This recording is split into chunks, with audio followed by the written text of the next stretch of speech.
都是单身，都是独身啊，都是罗汉脚啊专属的节日。真侪相关的产业拢会推出着购物大优待，尤其有真侪人会到中国的网站去抢便宜，但是要注意哦。 除了要来负担着进口的关税之外，可能会搁互加收一条反倾销税。财政部关务署的网站列出来，会扣这条税的项目有11项，其中民众上常购买的鞋啊啦、下工鞋啦，这个上济扣税扣到43%。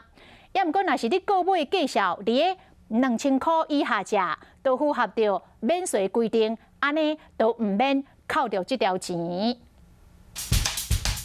为着要抢双11日条，电商业者拢咧杀优惠，毛民众选择伫中国网站消费，因为都算互扣税，价数也是较俗。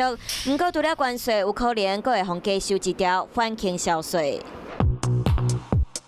像遮尔水的新鞋，行伫路啊，真时行，阁真有自信。毋过来看财政部关务署的网站，即嘛有扣反倾销税类别，都包括鞋仔类，其他阁有面巾类等等，总共11项。只要来自中国入海关的时，阁符合条件，都有可能会互加收反倾销税。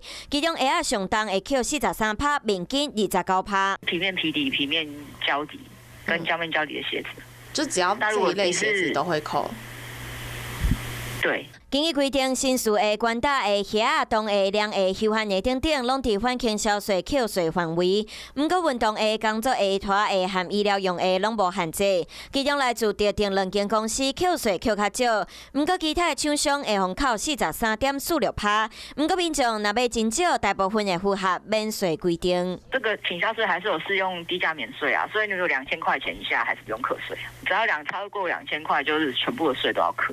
提醒消费者和中国网站业者买鞋仔时，爱讨论相关税务问题。若是店家有写报税，全部负责税务，嘛要确定店家价数无报价较低，较免开钱，阁摕袂到真想要挃的新的。